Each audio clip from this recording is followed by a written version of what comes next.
Hello students, this is Rachna, Assistant Professor Community Health Nursing in Metro College of Nursing.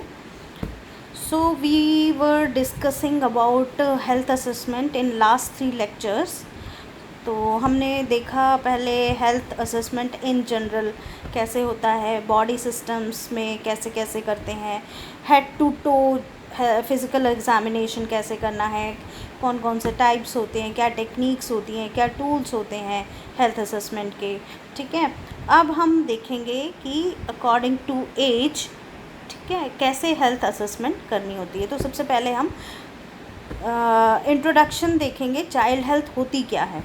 बच्चे से शुरू करेंगे ना, अकॉर्डिंग टू एज है तो नियोनेट से शुरू करेंगे और हम आज हम पढ़ेंगे अडोलेसेंट तक, और नेक्स्ट फर्दर लेक्चर में हम पढ़ेंगे अडल्ट्स का, बेसिकली प्रेग्नेंट मदर्स का और एल्डरली पीपल की हेल्थ असेसमेंट कैसे करनी है.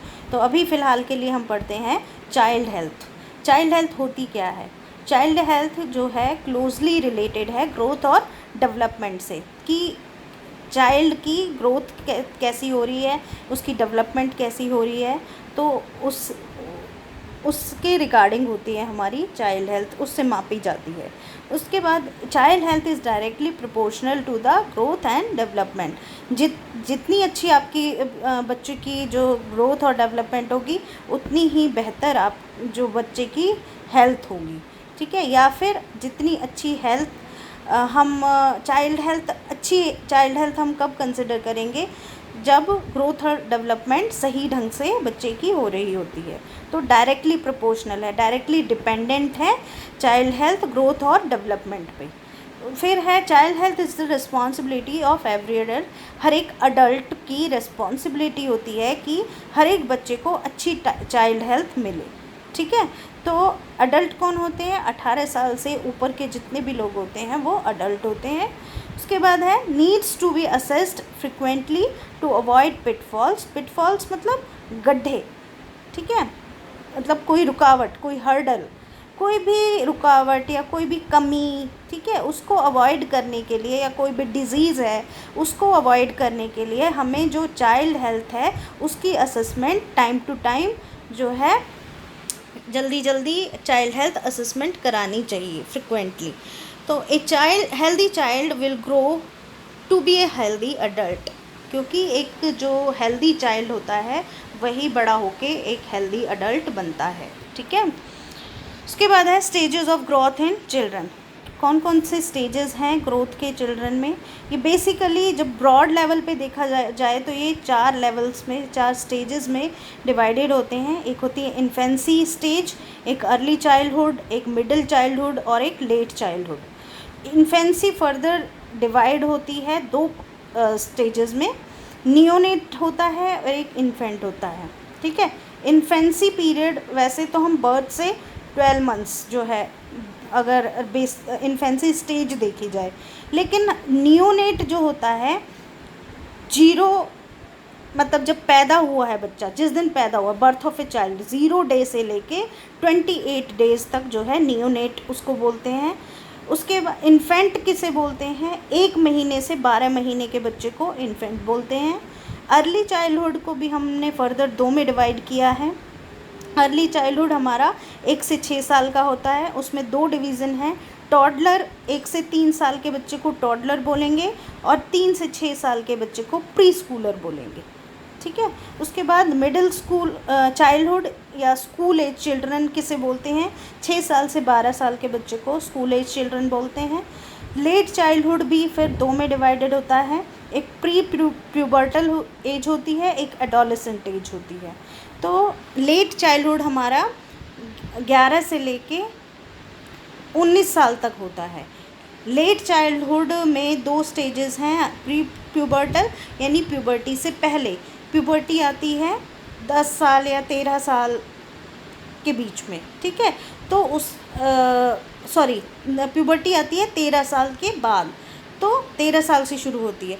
तो प्यूबर्टी से पहले की एज यानी कि 10 साल से 13 साल की उम्र प्री प्यूबर्टल एज कहलाती है. और अडोलेसेंट एज 13 से 18 साल के बीच में जो है एडोलेसेंट बोलते हैं उन बच्चों को, और 18 साल के बाद अडल्ट। फिर हम क्यों करते हैं चाइल्ड हेल्थ असेसमेंट? हम क्यों करते हैं? कोई भी पेक्युलरिटीज़, कोई भी जो है एबनॉर्मलिटी, ठीक है, चाइल्ड में अगर कोई एबनॉर्मलिटी है या क्या कमी है, क्या उसके ड्रॉबैक्स हैं चाइल्ड के, वो इसलिए हम जो है वो जानने के लिए कि बच्चे में कहीं कोई एबनॉर्मलिटी तो नहीं है, ये जानने के लिए हम चिल्ड्रन की हेल्थ असेसमेंट करते हैं। क्योंकि चिल्ड्रन जो है डिपेंडेंट होते हैं, ठीक है, डिपेंडेंट फिनेंशियली, सोशली, ठीक है, इस तरीके से वो अपने पेरेंट्स पे डिपेंडेंट होते हैं, अपनी फैमिली पे डिपेंडेंट होते हैं। पुअर कम्युनिकेशन स्किल, छोटे बच्चों की कम्युनिकेशन स्किल पुअर होती है, वो खुद से अच्छे से बात नहीं कर सकते, तो उनकी हेल्थ असेसमेंट करनी ज़रूरी है। बता नहीं सकते वो खुल के कि उनको क्या प्रॉब्लम है, हेल्थ प्रॉब्लम, तो उनकी हेल्थ असेसमेंट वेरी इंपॉर्टेंट है। उसके बाद लो इम्यूनिटी, बच्चों की, छोटे बच्चों की इम्यूनिटी लो होती है, तो इसलिए हमें उनका बार बार फ्रिक्वेंटली हेल्थ असेसमेंट करना ज़रूरी होता है। फिर एंश्योर नॉर्मल हेल्थ, उनके ये जानने के लिए कि वो उनकी जो हेल्थ है वो नॉर्मल है, ठीक है, कोई एबनॉर्मलिटी नहीं है, कोई डिज़ीज़, कोई डिसऑर्डर नहीं है, ये इंश्योर करने के लिए हमें चाइल्ड की हेल्थ असेसमेंट करनी होती है। फिर provide timely guidance for optimal health, अगर उनको जो है उनके बच्चों को और उनके पेरेंट्स को गाइड करने के लिए कि ऑप्टिमल लेवल, हेल्थ का ऑप्टिमल लेवल यानी कि बैलेंस्ड लेवल या एक नॉर्मल लेवल वो अचीव कैसे किया जा सके, इसको टाइम टू टाइम गाइड करने के लिए, ठीक है। कि मान लीजिए बच्चा जो है, आप हेल्थ असेसमेंट करते हो, आपको पता लगता है कि ये बच्चा अंडर नरिश्ड है या माल नरिश्ड है, ठीक है, उसमें जो है किसी चीज़ की कमी है न्यूट्रिशन की, तो उस चीज़ के लिए गाइड करने के लिए टाइमली, ठीक है। उसके बाद है detect abnormal states and correct them, कोई भी एबनॉर्मलिटी है बच्चे में तो उसका पता करने के लिए, उसे डिटेक्ट करने के लिए और उन्हें सुधारने के लिए हेल्थ असेसमेंट ज़रूरी है। फिर है educate parents on ways to ensure good health, बच्चों के पेरेंट्स को, बच्चों की फैमिली को हेल्थ एजुकेशन प्रोवाइड करने के लिए, ताकि वो अपने बच्चों की अच्छी हेल्थ रखें। उसके बाद है मेथड्स ऑफ हेल्थ असेसमेंट, सभी एज ग्रुप्स के लिए फ्रॉम नियोनेट टू एडोलेसेंट, सारे एज ग्रुप्स के लिए मेथड्स क्या क्या है हेल्थ असेसमेंट के। आप क्या क्या चेक करते हो? एक आप डाइटरी हिस्ट्री देखते हो उनकी, फिर हेल्थ हिस्ट्री ऑफ इलनेस देखते हो, उसके बाद है जनरल एग्जामिनेशन और बायोकेमिकल एग्जामिनेशन। डाइटरी हिस्ट्री 0 से 5 साल के बच्चों में आप डाइटरी हिस्ट्री देखेंगे तो क्या क्या उसमें पूछेंगे। नेचर ऑफ डाइट यानी वेजिटेरियन या नॉन वेजिटेरियन। स्टेपल फूड कौन से होते हैं? जैसे किसी पर्टिकुलर रीजन में, किसी पर्टिकुलर स्टेट में चावल ज़्यादा खाया जाता है। प्रमुख भोजन, स्टेपल फूड प्रमुख भोजन, मतलब कहीं चावल ज़्यादा खाते हैं, कहीं रोटी ज़्यादा खाते हैं, गेहूँ की रोटी ज़्यादा खाते हैं, कहीं बाजरे की रोटी ज़्यादा खाई जाती है, कहीं फ़िश ज़्यादा खाई जाती है, ठीक है। तो वहाँ का प्रमुख भोजन क्या है, तो बच्चे का प्रमुख भोजन क्या है। उसके बाद है एपेटाइट, बच्चे की भूख कैसी है, ठीक है, उसे क्या खाना अच्छा लगता है। उसके बाद है ब्रेस्ट फीडिंग, वीनिंग और फीडिंग प्रॉब्लम, कोई ब्रेस्ट फीडिंग में उसे प्रॉब्लम है या वीनिंग में कोई प्रॉब्लम है या फीडिंग प्रॉब्लम है, खाने पीने में बच्चों को निगलने में कोई प्रॉब्लम है या पर्टिकुलर कोई किसी भी चीज़ से एलर्जी है उसे, फूड एलर्जी, ठीक है। तो ब्रेस्ट फीडिंग 6 महीने तक बच्चे को एक्सक्लूसिव ब्रेस्ट फीड कराया जाता है, माँ का जो दूध है वही दिया जाता है 6 महीने तक।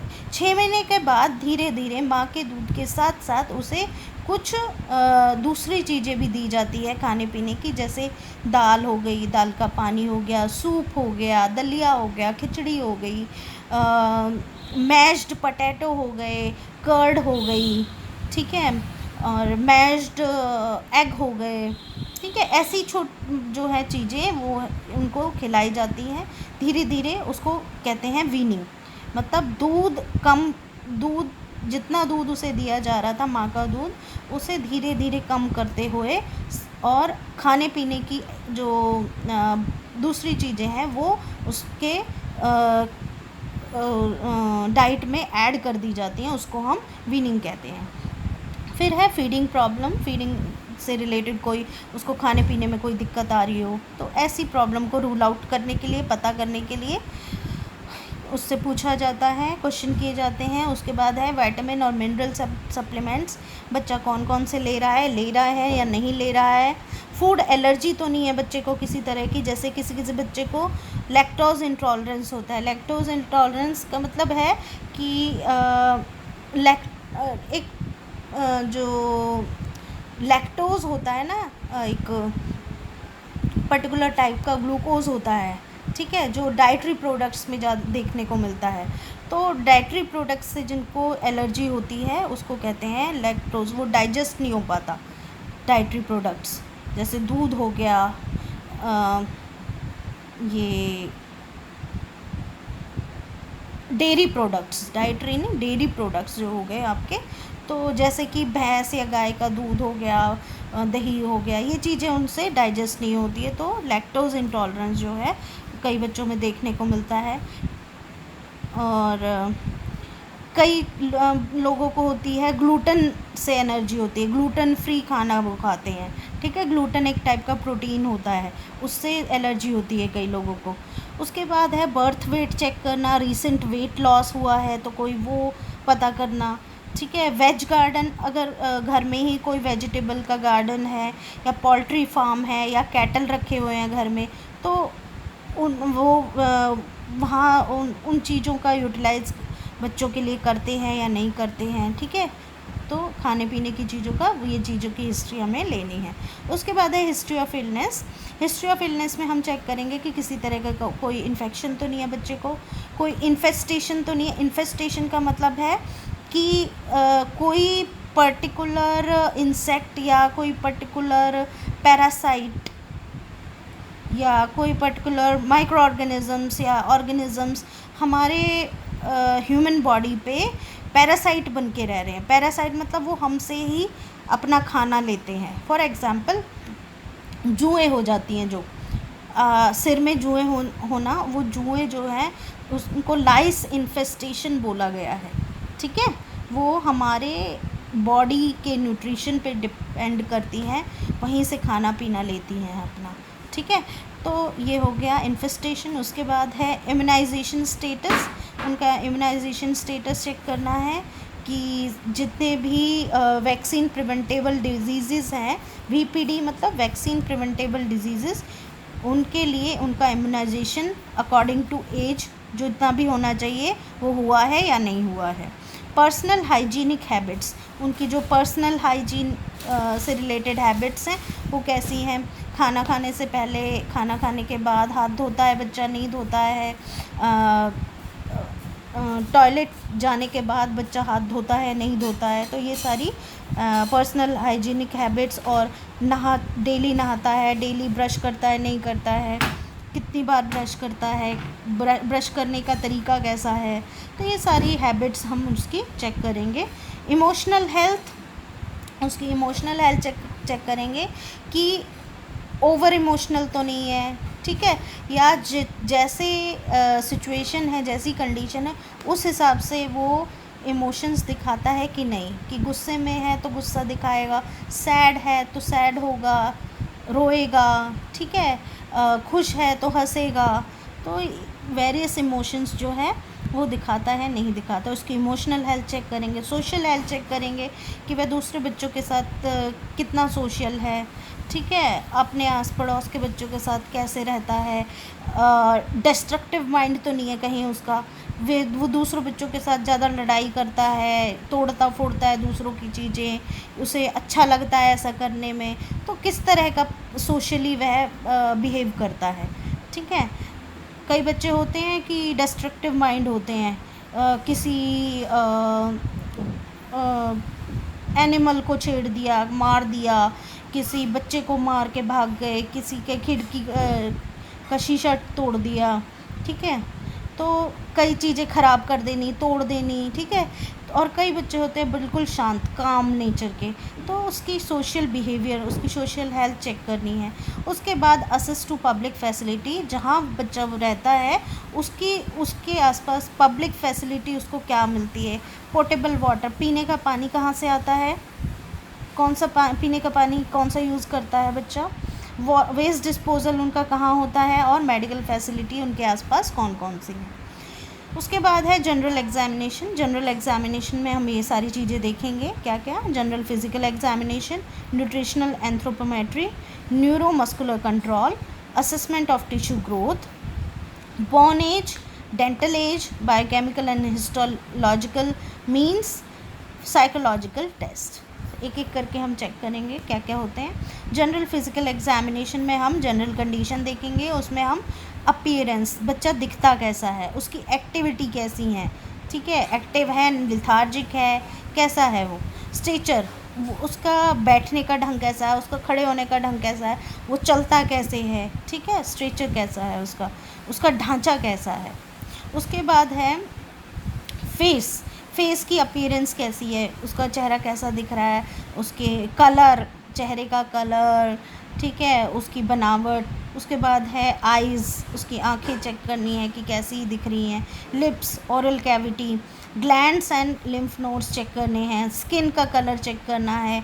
हाइड्रेशन कैसी है स्किन में, हाइड्रेटेड है, पानी जो है आप उसकी बॉडी में सही है कि नहीं, स्किन से पता लगेगा हाइड्रेशन का, ठीक है।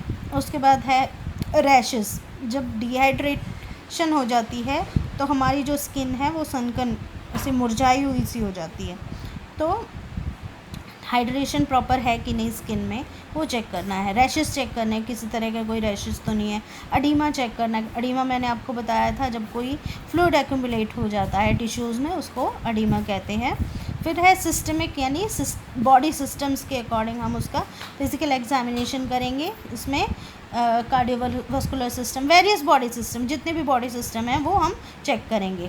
ये एग्जाम्पल हैं 2-3, जैसे कि हो गया आपका कार्डियोवास्कुलर सिस्टम हो गया, रेस्पिरेटरी सिस्टम हो गया, बावल एंड ब्लैडर फंक्शन आप चेक करेंगे, यानी कि एलिमिनेटरी सिस्टम, ठीक है। उसके बाद है अदर दूसरी चीज़ें क्या देखेंगे आप, स्लीप पैटर्न देखेंगे उसका, कि उसका कितने घंटे सोता है, कब सोता है, डीप स्लीप है उसकी, ठीक है।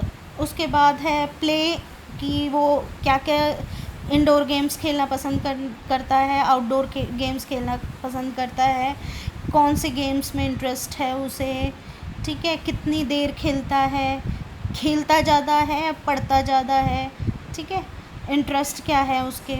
उसके बाद कंजेनाइटल अनोमलीज़, अगर कोई कंजेनाइटल डिजीज़ या कंजेनाइटल एबनॉर्मलिटीज़ हैं तो वो भी हम डिटेक्ट करेंगे फिज़िकल एग्जामिनेशन में। उसके बाद है एंथ्रोपोमेट्रिक पैरामीटर्स। एंथ्रोपोमेट्रिक जो असेसमेंट्स हैं उसमें हमारी बेसिक मेज़रमेंट्स आती हैं, जैसे हाइट हो गई या लेंथ हो गई। 1 साल तक के बच्चे, जब तक बच्चा खड़ा होना शुरू नहीं करता तो हम उसकी लेंथ लेते हैं, जब बच्चा खड़ा होना शुरू कर देता है तो हम उसकी हाइट चेक करते हैं, ठीक है। तो लेंथ होती है बच्चे को लेटा के चेक, और हाइट खड़ा करके।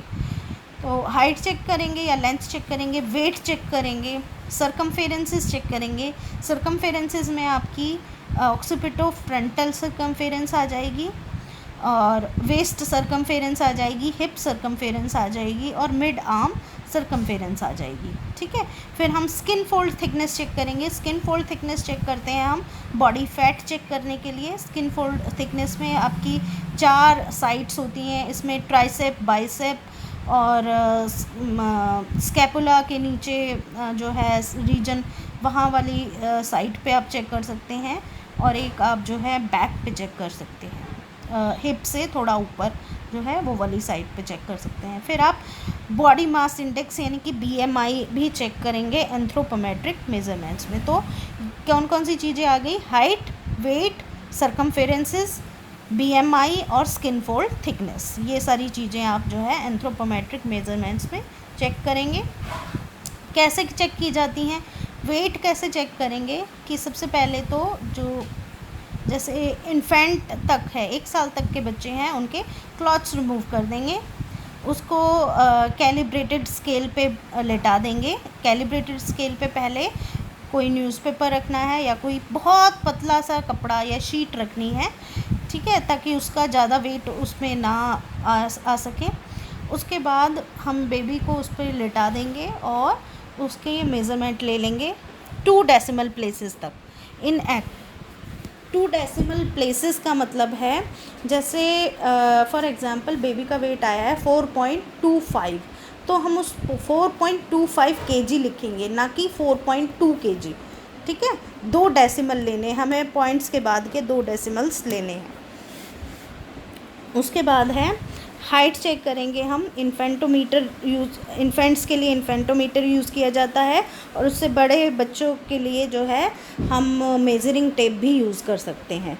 आपने देखा होगा कई बार स्कूल्स में जो नर्सरी के बच्चे होते हैं या हॉस्पिटल्स में, पीडियाट्रिक डिपार्टमेंट्स में आपने देखा होगा कि दीवार के साथ में वो स्केल चिपकाया हुआ होता है और बच्चे को दीवार के साथ में खड़ा कर दिया जाता है, और उसके सिर पे कोई भी बुक या कोई स्केल, ठीक है,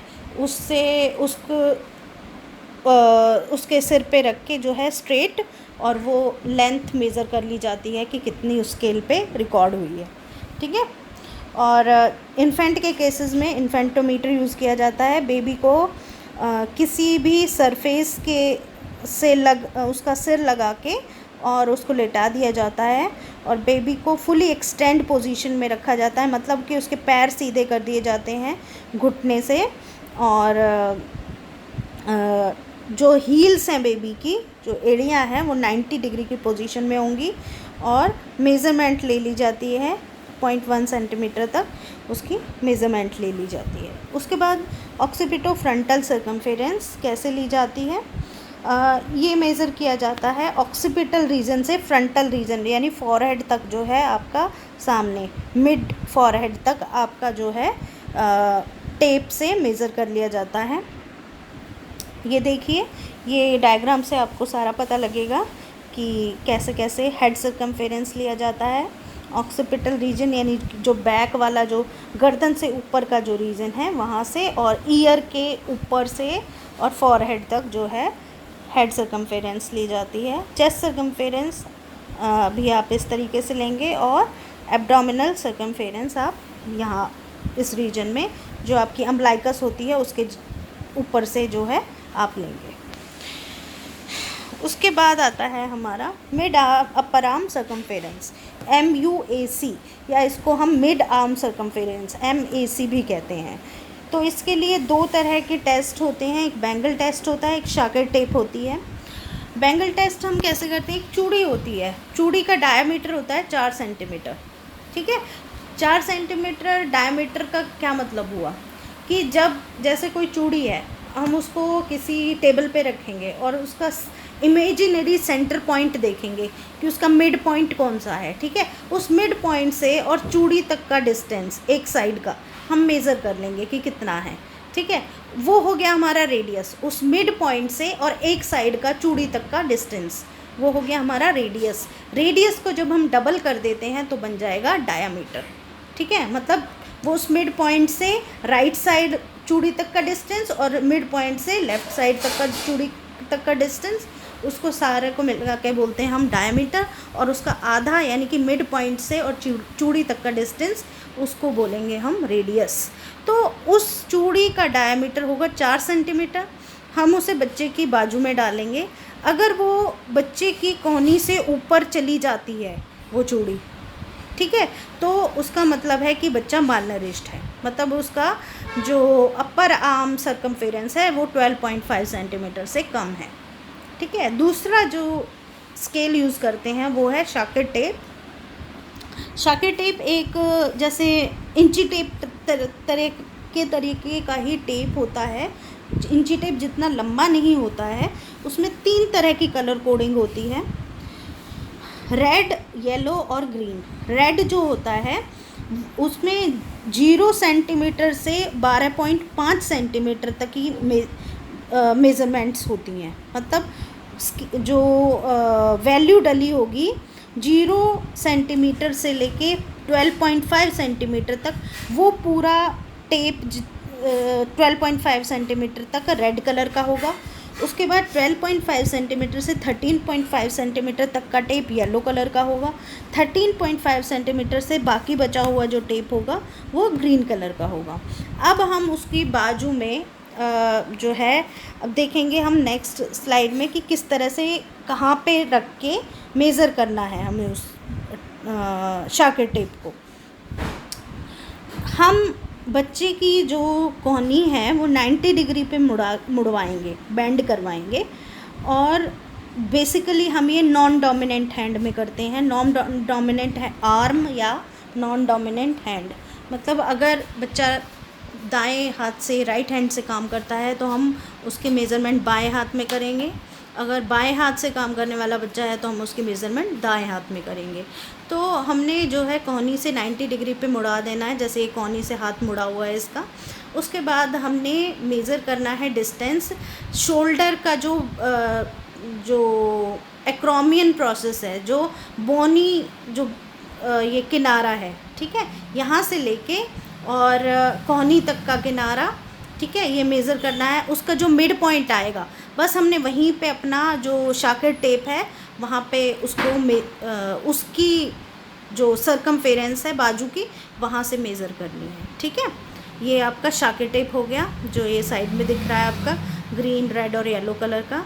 तो हमने क्या देखा कि जब रेड कलर, अगर मान लीजिए 12 रेड कलर में रह गया उसका जो बच्चे का, हमने मिड आर्म सरकमफेरेंस लिया और वो रेड कलर में रह गया, जैसे इस बच्चे का देख रहे हो आप, हमने वो रेड कलर में आ रहा है, ठीक है। तो ये बच्चा मालनरिश्ड है। 12.5 सेंटीमीटर से कम जिसका भी मिड आर्म सरकमफेरेंस है वो मालनरिश्ड है। येलो अगर कलर में आ गया, मान लीजिए मेज़रमेंट ये 12.5 से 13.5 सेंटीमीटर के बीच में आती है, तो वो बॉर्डर लाइन पे है। और अगर 13.5 सेंटीमीटर से ज़्यादा मेज़रमेंट आती है, यानी वो ग्रीन कलर में है, तो वो न्यूट्रिशनली हेल्दी बच्चा है, वो मालनरिश्ड नहीं है, ठीक है। तो इस तरीके से हमने मिड आर्म सरकमफेरेंस मेज़र करनी है। उसके बाद आता है skin fold thickness. Skin fold thickness हम मेज़र करते हैं सबक्यूटेनियस फैट, यानी स्किन के नीचे जो, क्यूटेनियस मतलब स्किन, सब मतलब नीचे, स्किन के नीचे वाली लेयर, सबक्यूटेनियस लेयर में जो फैट होता है वो हमने बॉडी फैट मेज़र करने के लिए चेक करते हैं हम उसे। इसके लिए जो इंस्ट्रूमेंट यूज़ होता है उसको बोलते हैं स्किन फोल्ड कैलिपर। ये जो हाथ में पकड़ा हुआ है वाइट कलर का, इसको बोलते हैं स्किन फोल्ड कैलिपर। 4 साइड्स पे हम जो है स्किन फोल्ड थिकनेस चेक कर सकते हैं। एक तो bicep muscle front of the arm, एक tricep muscle back of the arm, एक अंडर द शोल्डर ब्लेड, जो आपका शोल्डर ब्लेड होता है उसके जस्ट नीचे बैक पे, और एक हिप बोन के साइड में, ठीक है। तो वहाँ से भी हम स्किन फोल्ड थिकनेस चेक कर सकते हैं। फिर हम चेक करेंगे BMI। BMI का जो कैलकुलेशन होता है वो कैसे होता है, मास यानी वेट इन केजी और हाइट स्क्वायर इन मीटर, ठीक है। हाइट स्क्वायर, मास यानी कि weight in KG divided by height square in metres, ठीक है। वेट हम लेंगे किलोग्राम्स में, हाइट हम लेंगे मीटर्स में, और हाइट का जो है स्क्वायर कर देंगे और mass divided by height square करेंगे तो हमारा BMI निकल आएगा। और उसको हम टैली कर लेंगे इस BMI स्केल से कि अगर 18.5 से कम आया है BMI तो बच्चा अंडरवेट है, अगर 18.5 से 24.9 के बीच में आया तो डिज़ायरेबल है, अगर 25 से 29.9 है तो ओवरवेट है। और इसी तरीके से obesity class 1, obesity class 2, obesity class 3 किस में वो बच्चा लाई कर रहा है, ये हम टैली कर लेंगे। इससे हम बच्चा नहीं, हम किसी की भी BMI कैलकुलेट कर सकते हैं। आप लोग अपनी कर सकते हो, किसी और पेशेंट की कर सकते हो, किसी की भी BMI इससे मेज़र की जा सकती है। उसके बाद है एंथ्रोपोमेट्रिक मेज़रमेंट। एंथ्रोपोमेट्रिक मेज़रमेंट के जो नॉर्मल वैल्यूज़ हैं एक न्यू बॉर्न में, वो क्या क्या होती हैं। नॉर्मल वैल्यूज़ न्यू बॉर्न की हैं ये, ठीक है, ये याद रखना। न्यूबॉर्न की हेड सर्कमफेरेंस नॉर्मली जो है वो 33 से 35 सेंटीमीटर के बीच होती है। चेस्ट और एब्डोमेन सर्कमफेरेंस है वो 31 से 33 के बीच में सेंटीमीटर के बीच में होती है। लेंथ जो होती है न्यूबॉर्न की 47 से 54 सेंटीमीटर के बीच होती है। और वेट है जो एक न्यूबॉर्न में एवरेज होता है वो 2500 से 4000 ग्राम, या आप बोल सकते हो 2.5 किलो से 4 किलो के बीच में हो सकता है। ठीक है, तो ये वेरी करता है, हर एक बच्चे की अलग अलग होती है न्यूबॉर्न की, तो एक एवरेज दिया हुआ है इसलिए। उसके बाद है स्कूल एज के बच्चों में सबसे पहले आप डाइटरी हिस्ट्री चेक करेंगे। डाइटरी हिस्ट्री में आप देखेंगे कि नेचर ऑफ डाइट कैसी है उसकी, नॉन वेज है, वेज है, फूड प्रेफरेंसेस क्या है उसकी, क्या खाना पसंद करता है वो ज़्यादा, फास्ट फूड कितना खाता है, क्या खाता है, स्नैक्स में क्या क्या खाता है, न्यूट्रिशियस स्नैक्स लेता है या वो जो है जंक फूड ज़्यादा लेता है, बेवरेजेस कौन सी लेता है, दूध या मिल्क शेक्स लेता है या सॉफ्ट ड्रिंक्स लेता है, क्या लेता है वो बेवरेजेस में। उसके बाद है स्टेपल फूड क्या है उसका, स्टेपल फूड यानी प्रमुख खाना उसका क्या है, चावल ज़्यादा खाता है, रोटी ज़्यादा खाता है, फ़िश ज़्यादा खाता है, क्या खाता है, लंच बॉक्स में क्या लेके जाता है, एपेटाइट कैसी है उसकी, खाने में कितनी रुचि है, खाना खाना पसंद करता है, क्या खाना पसंद करता है, फूड एलर्जी तो नहीं है उसे किसी तरह की, लैक्टोज इंटॉलरेंस, ग्लूटेन से एलर्जी हो। उसके बाद है रीसेंट वेट लॉस, उसका कोई रीसेंट वेट लॉस तो नहीं हुआ किसी कारण से, घर में कोई वेज गार्डन, पोल्ट्री फार्म या कैटल्स तो नहीं रखे जाते, तो वहाँ से वो क्या जो है प्योर खाना उसे मिलता है, नहीं मिलता है। उसके बाद है history of illness. History of illness में आप चेक करेंगे इन्फेक्शन नहीं है किसी तरह का, इन्फेस्टेशन तो नहीं है किसी तरह का, इम्यूनाइजेशन स्टेटस उसका टेटनस या हेपेटाइटिस बी वायरस या फिर बीसीजी के लिए आप जो है इम्यूनाइजेशन स्टेटस चेक करेंगे। पर्सनल हाइजीनिक हैबिट्स चेक करेंगे उसकी, उसका नहाना, उसका हाथ धोना, उसका पर्सनल हाइजीन वो कैसे रखता है, साफ़ सुथरे कपड़े पहनता नहीं पहनता है, ब्रश करता है नहीं करता है।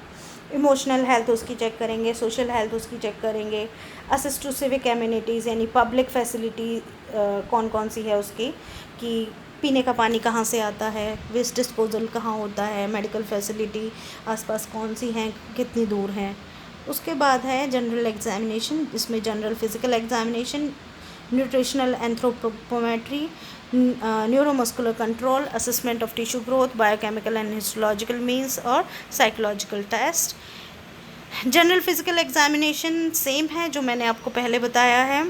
फिर मेज़रमेंट ऑफ ग्रोथ, आप जो एंथ्रोपोमेट्रिक मेज़रमेंट है वो करें, उसमें आएगा weight, height, chest circumference, BMI, skin fold thickness और न्यूरोमस्कुलर कंट्रोल, वो हम मोटर स्किल से चेक करेंगे।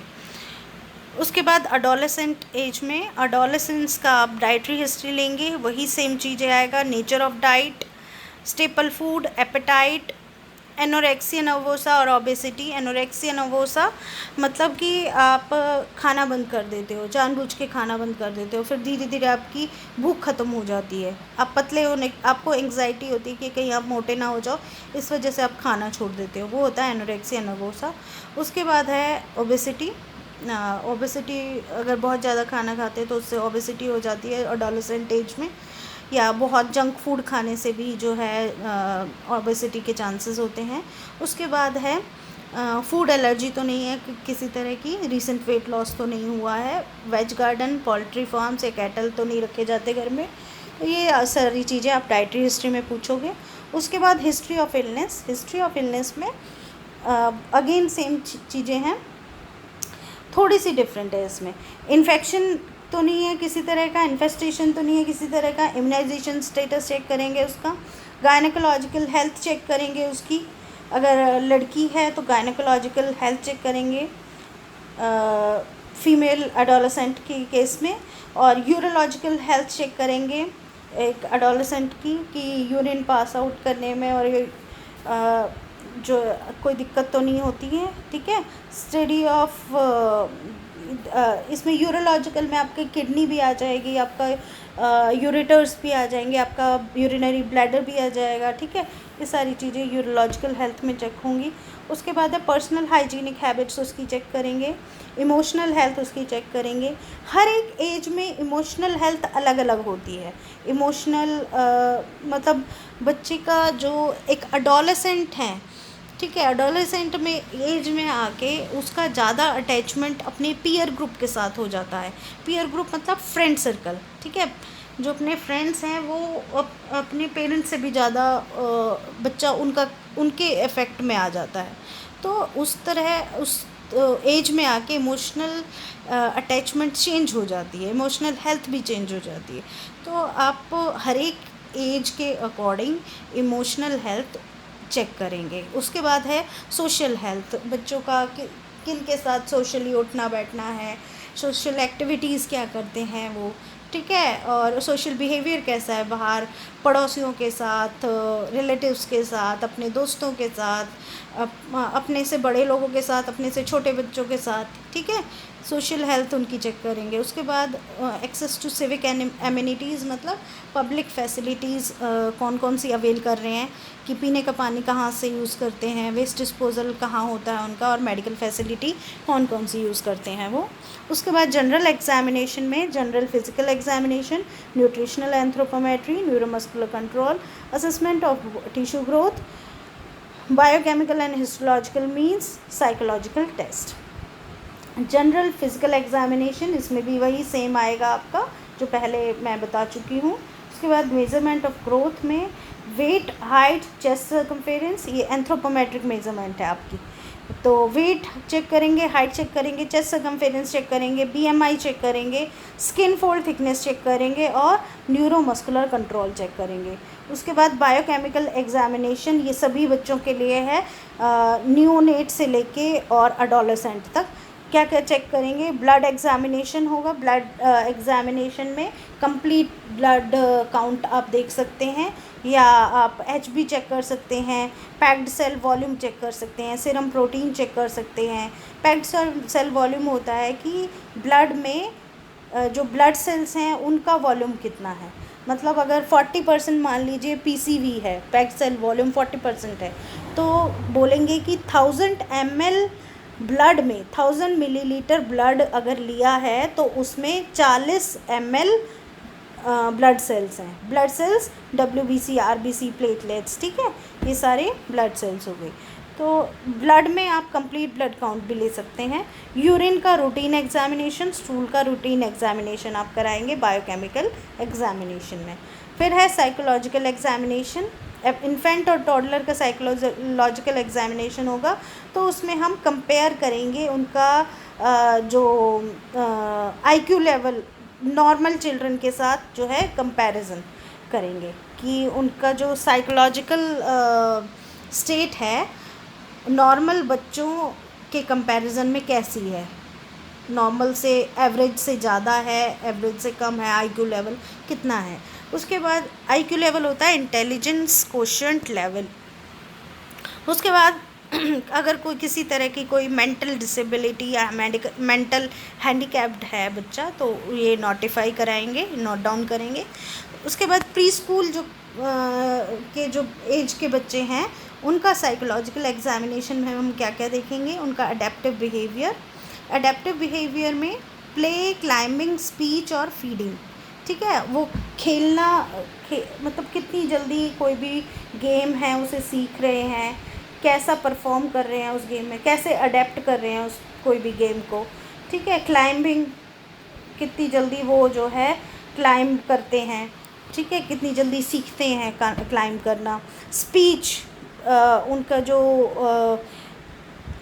स्पीच कैपेबिलिटी है कितनी जल्दी अडेप्ट कर रहे हैं वो, मतलब लैंग्वेज को, ठीक है, बोलना कितनी जल्दी सीख रहे हैं वो।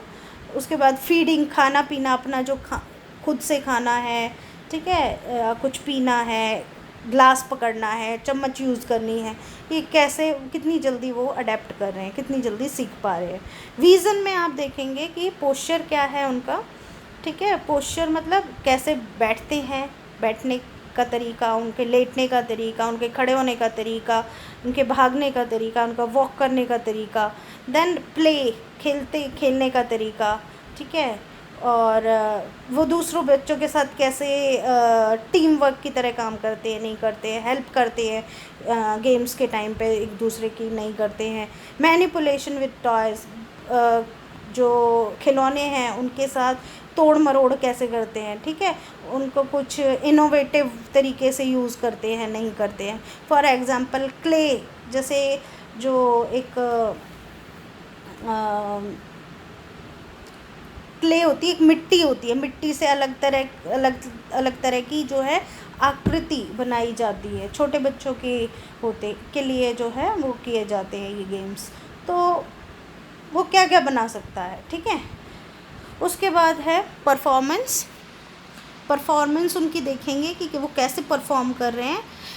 अंडरस्टैंडिंग मैचिंग कलर्स को मैच, जो जैसे एक रेड कलर हो गया, एक डार्क पिंक हो गया, एक लाइट पिंक हो गया, ठीक है। कलर्स को पहचान पा रहे हैं, नहीं पहचान पा रहे हैं वो। कंसंट्रेशन, उनकी कोई भी काम करने को लिए दिया जाता है तो वो कितनी कंसंट्रेशन के साथ करते हैं।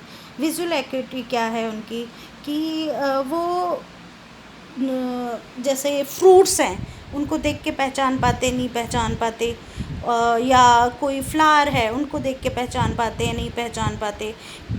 किसी भी चीज़ में डिफ्रेंशिएट कर पाते हैं या नहीं कर पाते, उनको ये देख के कुछ किसी चीज़ को पहचान सकते हैं, नहीं पहचान सकते, ठीक है।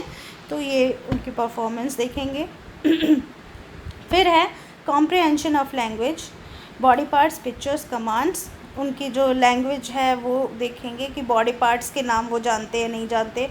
पिक्चर्स को देख के वो पहचान सकते हैं कि क्या चीज़ क्या है, ये फ्लैग है, ये रैट है, ये रैबिट है, ये पिकॉक है ना। फिर उसके बाद कमांड्स कितनी हैं उनकी, कि मतलब जब हम कोई उनको ऑर्डर देते हैं वो कितना उसे फॉलो करते हैं, ठीक है। तो ये चीज़ें हम देखते हैं, जैसे खड़े हो जाओ या नमस्ते करो या फिर सैल्यूट करो, ठीक है। ये चीज़ें, ये वो कितनी जो है कमांड हमारी फॉलो करते हैं। उसके बाद है psychological examination of school age children and adolescence. उसमें हम क्या देखेंगे कि एप्लीकेशन, कि वो जो सीख रहे हैं उसको अपनी डे टू डे लाइफ में अप्लाई कर पा रहे हैं या नहीं कर पा रहे हैं, ये हम चेक करेंगे। जैसे कि आप जीएनएम फर्स्ट ईयर के स्टूडेंट्स हैं तो आपको फर्स्ट एड में सिखाया गया बैंडेजिंग। अब आप घर में अगर मान लीजिए किसी को बैंडेजिंग की ज़रूरत पड़ गई, बैंडेज लगाने की घर में पड़ोस में, तो आप जो सिखाया गया है उसके अकॉर्डिंग उसे अप्लाई कर सकते हैं, नहीं कर सकते, ठीक है। या फिर थर्ड ईयर के बाद आपको जो जाना पड़ेगा उसमें हॉस्पिटल में, तो वो अप्लाई आप कर सकते हैं, नहीं कर सकते। तो ये हो गया एप्लीकेशन। उसके बाद है कंसंट्रेशन, कितनी कंसंट्रेशन के साथ आप कोई काम कर सकते हैं, आपकी कंसंट्रेशन कितनी है याद करने में या कोई भी चीज़ का, कोई भी काम करने में। उसके बाद ऑर्गेनाइजेशनल स्किल में आपका आता है कि कोई भी आपकी जो अपनी चीज़ें हैं उसको ऑर्गेनाइज्ड वे में आप रख सकते हैं, नहीं रख सकते हैं। आप अपने घर में या अपने रूम को की सारी जो चीज़ें हैं जो सही ढंग से रख सकते हैं, आप नहीं रख सकते, कितने सही ढंग से रखते हैं। या फिर आप जो काम कर रहे हैं, ठीक है, वो आप ऑर्गेनाइज्ड मैनर में कर रहे हैं या नहीं कर रहे हैं, ठीक है। उसके बाद है विज़न, हियरिंग, विज़न चेक करेंगे उनकी जो आँखों की जो दृष्टि है वो चेक करेंगे। हियरिंग, सुनने की कैपेबिलिटी है वो चेक करेंगे।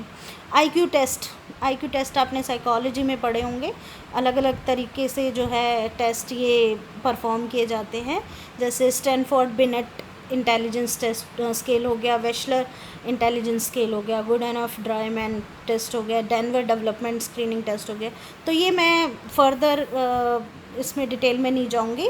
तो बेसिकली कहने का मतलब ये है कि जो स्कूल एज और एडोलेसेंट एज के जो बच्चे हैं उनमें आप एप्लीकेशन चेक करोगे, कंसंट्रेशन, ऑर्गेनाइजेशनल स्किल चेक करोगे, उनकी विज़न चेक करोगे, हियरिंग चेक करोगे और आईक्यू टेस्ट चेक करोगे। So this is all about health assessment from neonates to adolescent, ठीक है।